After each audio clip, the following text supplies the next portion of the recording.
Hello everybody, welcome back to Conquering Commander. Today we're going to be discussing my Progenitus deck.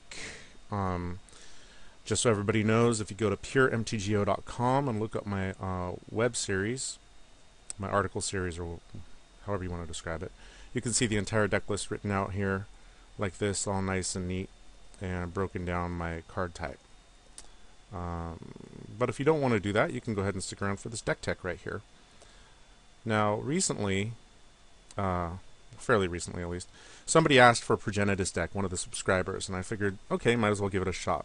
But it's been almost 3 years since the last time I made a 5-color deck, and my problem with 5-color decks is that there's so many different things and so many different ways you can go that it's really hard to narrow down exactly what you want to do. But I wanted to be able to cast Progenitus, and I wanted to be able to kill people with him. My initial thought was to go to Hydra Tribal, because Progenitus is a Hydra. The problem with that is that most of the Hydras are pretty poo. They're not good, or they're, they just don't fit in with like a real good, sense of a winning deck. But the interesting thing is that a bunch of the Hydras come in with +1/+1 counters, so I had added doubling season and stuff like that.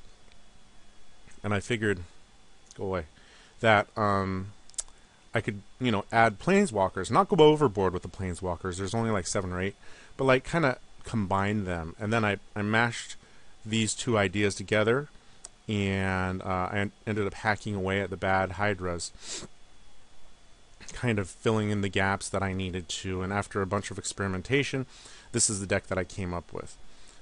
So there are 3 Hydras that survived: Apocalypse Hydra, Primordial Hydra, who can get really big, and Hydra Omnivore, who can hit everybody. But there are also a decent amount of planeswalkers. Now, if the primary focus of the deck is actually to cast Progenitus, I'm going to talk about our mana base a little bit first. This mana base is not for the Faint of Heart. It's got all 10 of the original duels. It's got all 10 shock lands from Ravblock, and it's got all 10 fetch lands too. So there's 30 of the lands right there. I included 4 basic lands, not the mountain because the deck doesn't have a ton of red. And then Vault of the Archangel, because sometimes you just need to come back and gain a little bit of life. And what was the last one? It was like Kessig Wolf Run or something like that. Yeah. The Wolf Run is good because, especially with Hydra Omnivore or something like that, with the mana doublers or whatever, you can really go in and kill people with it. Obviously, you can't use the Kessig Wolf Run with Progenitus, but you do have a few other creatures in the deck. All right, so we're talking about getting enough mana to actually be able to cast Progenitus. We start off with your basic Excel with Soul Ring and Darksteel Ingot and Chromatic Lantern to do some mana fixing for you. Farseek and Recross the Paths. You can't use just any sort of mana ramp because a lot of it's basic land specific. So Recross the Paths can bring out any land, and then it also has the Clash ability. And I actually won a decent amount of clashes with Recross, and I was happy with that. Hunting Wilds put forests directly into play, as does Skyshroud Claim. Oracle of Moldiah, just a solid card. Garrick comes into play to, untap lands, and he works really well when you have the mana doublers like Mana Reflection and Mirari's Wake. And Mirari's Wake also turns Progenitus into a 2-hit kill. So both of those mana doublers are good. I have unexpected results in here, and this turned out to be kind of like my favorite card in the deck. Now, admittedly, there are like 3 or 4 cards where you can unexpected results into something that gives you absolutely nothing in return, like the 2 of these Hydras here, Stroke of Genius and Sphinx's Revelation. So it's 4 total cards. But other than that, you can always hit something good with it. And I've had plenty of times where unexpected results, got me the lands that I needed, or got me a tutor or whatever. So I was really happy with this card. Now, even with all this ramp, it's going to take a little while to get to the point where you can cast Progenitus. You're going to need to blow a bunch of crap up. This deck is heavy on the reactive kills, spells. Everything from Karn Liberated, who exiles permanents, to various Wrath of God variants, Austere Command, and then individual ones like Path to Exile, Source Plowshares, Damnation. Bant Charm is just versatile because it can counter spells, it destroys artifacts, and it tucks commanders, which came up more than once. Bolus, he's another planeswalker who's really good. The Mimeoplasm generally acted as graveyard hate, but also as a large beater when necessary. One of the cards that from the commander decks that I wanted to add was Riku, just due to the high amount of sorceries in the deck, but he just didn't perform as well as I wanted it to. Kasauli, Pride Mage, again turns Progenitus into a 2-hit killer. Supreme Verdict, Vindicate, Hull Breach, Dreadbore. Deathrite Shaman is a little additional graveyard hate that can also hurt opponents or give you some life gain. Pernicious Deed, Maelstrom Pulse, and Vraska can also destroy non-land permanents.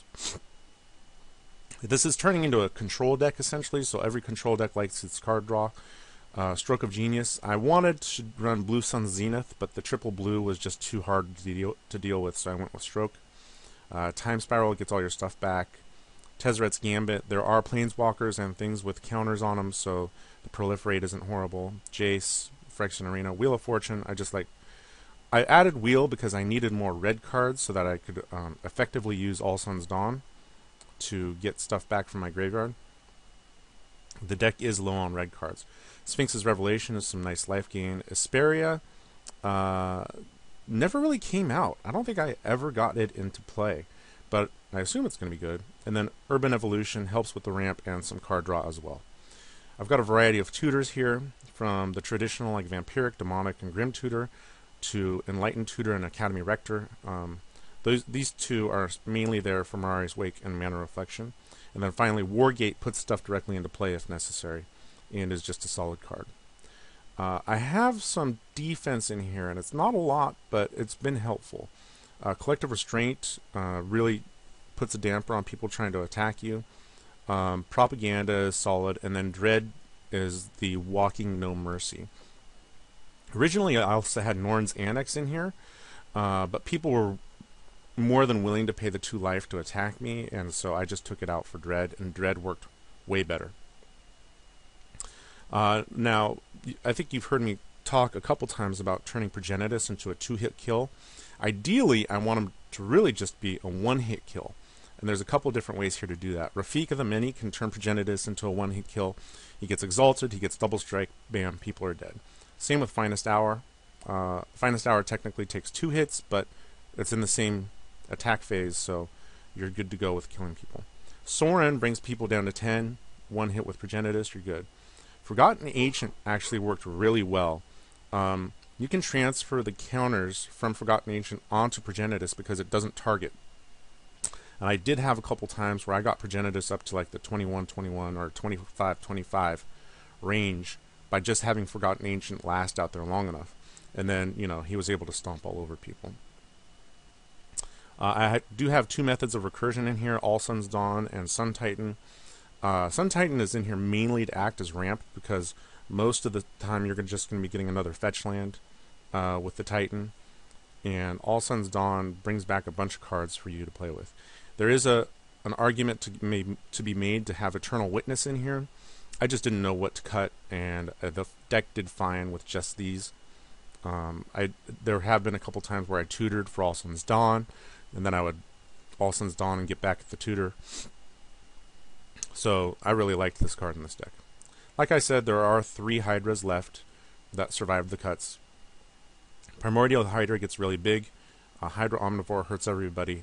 And Apocalypse Hydra can pick things off if necessary. This last column is kind of like our randoms. Elspeth can put out blockers and protect you a little bit. She can also make Hydra Omnivore fly. Doubling Season. This deck doesn't rely on Doubling Season, and it doesn't necessarily need Doubling Season. But a lot of times, if you put Doubling Season out there, you can get a Planeswalker or 2, or Forgotten Ancient, and Doubling Season really helps. Doubling Season was also the reason I went with Dragon Master Outcast. I was looking for other low-cost cards that were red that could help me and I figured the Outcast was good at providing defense as soon as I got to the land that I needed. And then Chandra, there's a lot of ramp spells and individual sorceries, an instance that I could use to double up on, and Chandra worked out well for that.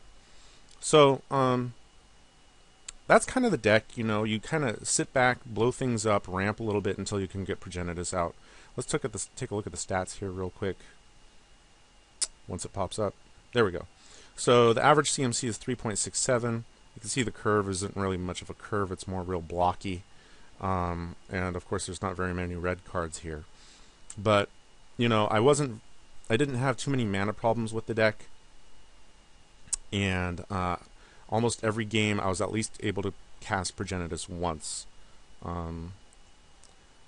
So that's the deck. It's a control deck that likes to draw cards and blow things up.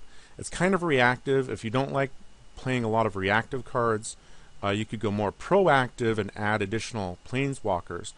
I guess a couple of planeswalkers that aren't in here that could work well would be like Garruk Primal Hunter, because he works really well with Doubling Season. And who else? I don't know. Oh, Gideon Jura actually would work really well, because there's plenty of times where like you're kind of sitting back, you don't have a whole lot of defense, and you could use him to soak up at least one turn's worth of an attack, or just to destroy a tapped creature. He was the one planeswalker that I was really thinking about putting in who just didn't make the cut. Jace, the Mind Sculptor, was in the deck for a little bit, but he just didn't do enough for me. Maybe I'm just not enough of a control player to really know how to use him. But he just kind of like, I'd be able to use him once to maybe like bounce something, and you know, he would just die immediately thereafter. Jace Memory Adept didn't really work very, very well for the deck. And then Architect of Thought, I don't think I own that, but I guess I could get it. I don't know.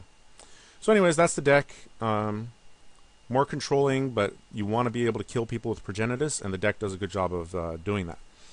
Anyways, stick around, check things out, and you can see a game or two. Hope you enjoy. Thanks.